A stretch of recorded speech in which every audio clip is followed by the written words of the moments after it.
ಒಬ್ಬ ಸಂಸದೆಯಾಗಿ ಮಾಡೋ ಕೆಲಸಗಳನ್ನ ನಾನು ಪೂರೈಸಿದ್ದೀನಿ, ಆ ದಿಸಲ್ಲಿ ಖುಷಿ ಇದೆ ಅಂತ ಅನ್ನೋದು ನೀವು ಒಂದ್ಸರಿ ಪ್ರಸ್ತಾಪ ಮಾಡಿದ್ರಿ. I agree. What next? ನೋಡಿ, ಈಗ ನೀವು ಹೇಳಿದ್ರಲ್ಲ, ಈಗ ಹೋಗ್ತೀನಿ ಮದುವೆಗಳಿಗೆಲ್ಲ. ಯಾಕಂದ್ರೆ ಈಗ ನನಗೆ ಐ ಆಮ್ ನಾಟ್ MP.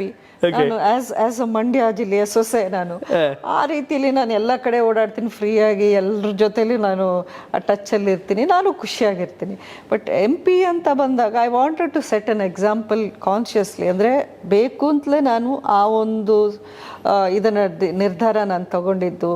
ಎಲ್ಲ ಪೊಲಿಟಿಷಿಯನ್ಸ್ ಥರ ನಾವು ಬರೀ ಮದುವೆ, ನಾಮಕರಣ, ಸಾವು ಇದಕ್ಕೆ ಅಟೆಂಡ್ ಮಾಡಿ ಏನೋ ಒಂದು ಸಂಪಾದನೆ ಮಾಡೋದು ಬೇಡ. ಮುಂದಿನ ಈಗ ಇಮ್ಮಿಡಿಯೇಟ್ಲಿ ನಿಮಗೆ ತಕ್ಷಣಕ್ಕೆ ಅದರ ಬೆಲೆ ಗೊತ್ತಾಗದೆ ಇದ್ರೂ ಮುಂದಕ್ಕೆ ಆ ಒಂದು ನಾನು MP ಆಗಿ ನಾನು ಯಾವ ರೀತಿ ಕೆಲಸ ಮಾಡಿದ್ದೀನಿ ಅಥವಾ ಏನು ನನ್ನ ಕೊಡುಗೆ ಇತ್ತು, ಸಾಧನೆ ಇತ್ತು ಅನ್ನೋದು ಜನಕ್ಕೆ ಅರ್ಥ ಆಗುತ್ತೆ ಅನ್ನೋ ವಿಶ್ವಾಸ ನನಗಿದೆ.